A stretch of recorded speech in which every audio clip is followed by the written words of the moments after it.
It's nice of you to come to watch this video again on my channel. If you're new here, my name is Tumo Manyama, and yeah, so what I'm going to talk about today is nothing in particular actually. So if you're prepared to listen to my rant about nothing in particular, then stick around. It's really nice that you stuck around, and let's begin. So a while ago, I actually saw something online that said that the average speed of an average typist to type is like what? 40 words per minute. 40 words per minute. And this guy got a speed of 130 words per minute. And so I thought, oh my God, if you speed up your typing, that means you increase your production or your productivity. So you could type much quicker and you could finish lots of problems in a shorter time. So I thought, why not try? Let me try and speed up my typing. So I opened up my computer and I tried to type as fast as I could. And I could only type 30 words per minute. And I thought, oh my God, I'm below average. And I thought I was actually nice. I don't type one word, one letter by after another. I'm quite fast, but still, I was below the average. So I started, practicing with the stopwatch and just typing random things that came into my mind. And then I reached the point that I would type for like 3 minutes and I'll calculate the average. And so I wasn't reading anywhere because I still can't type without looking at my keyboard. So I was just coming up with things in my mind and typing whatever I thought about as quick as I could. And so, I was typing lots of, weird stuff, weird things, because what came into my mind? The president is a man who eats and sleeps, and also running is good for your health, and you should do it after every period of the nice day that you have spent in the morning. You're going to have to sleep and wake up and watch a movie. So I was just typing random stuff. That doesn't make sense. And I actually thought, why not try to type something that actually makes sense, for a change.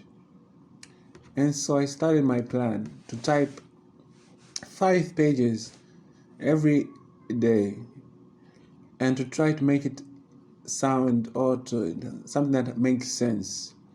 And I did this, for like 5 days or so. Well, at the time I was planning to do it for like a year, but let's not talk about the failed plans. Let's talk about the days that it actually worked. So I typed lots of stuff, and I named the folder Thoughts, and I have five I think videos. One is named If the World Was to End and All the Life That Was on Earth Died. Another was Me and My Dream of Becoming a Lecturer. Another was named Peace, and another Thoughts 2, Thoughts 1. So, let me try for like a minute and just read what I was thinking. And I know it might have some of my deep thoughts, past occurrences that happened just that were in my head for a long time, and I just needed to let them out. But I don't know, not all of the time. It's something really that makes sense, but for the most part of it, it makes sense. So I'm going to try to read out a part of what I had written, just to get a glance or a glimpse of what I was thinking during that time. So here's If the World Was to End. If the world was to end and all the life that was once present would go to seek life on another world, how will that change the way we live and perceive now that we are no longer on our mother planet? Will we effectively begin seeing things as different just due to the difference in setting and lack of a blue sky? I have to say, that is a stretch to think that the behavior and general way of perceiving things will change just because we are no longer on this planet. Due to the fact that I'm going to study mechatronics and robotics in university, then I have to incline myself to thinking in terms of innovation and coming up with out-of-the-box approaches of doing things and attempting solving problems that our society are faced with as a result of not thinking about the possible repercussions of not acting in a way that is sustainable to the general public and welfare of the country and citizens of the future generation. Previously, I thought about dealing with transport and to figure out a way to create mass transport, but much cheaper than it is now, but completely transforming the sector of transport.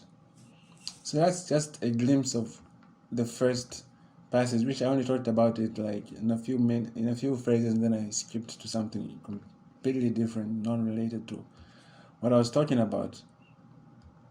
So yes, as a normal human being, my thoughts wandered, and they went off into the unknown for some time. Let me open another one. Ah, it's taking so much time. My computer is so slow. I'm sorry. I'll cut this part out. Let me go to thoughts 1.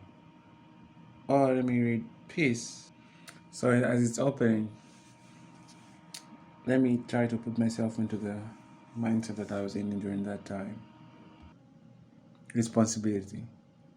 Why is it that I'm afraid of responsibility? Ever since I was a kid, I never wanted to have responsibility of anything. I didn't want to be the monitor, so I would not have to deal with people making noise in class. I tried to be a prefect, but that did not get me anywhere. But as I look back at all and think, what really made me not want anything to do with leadership position back in my studies, back in the day? Was it just that I did not want to avert my focus from my studies and just concentrate on my studies and deal with everything that made me go to school in the first case? Okay, I kind of drifted off into something, you know. Coming to think about it, there are lots of things that happen in life, and in most cases, we can't make sense of them going forward. Instead, we can make sense of them going backwards.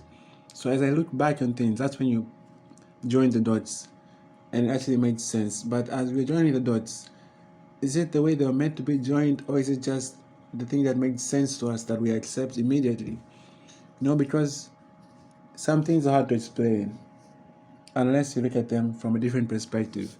And what if the perspective we use to look at things is the one which gives us the most reasonable and likable explanations, but not the actually true explanations? It's really weird what the human brain can perceive and can do, because if you think about it, you're just a piece of meat that knows it's a piece of meat, that thinks why is it a piece of meat, and that just doesn't live and accept that it's a piece of meat. That's at least in most cases, but okay, I digress. I'm going off my subject and coming back to it. What is the real meaning of all of this? If you want to figure out, check out my next video. Thank you for watching. My name is Tuma, and peace.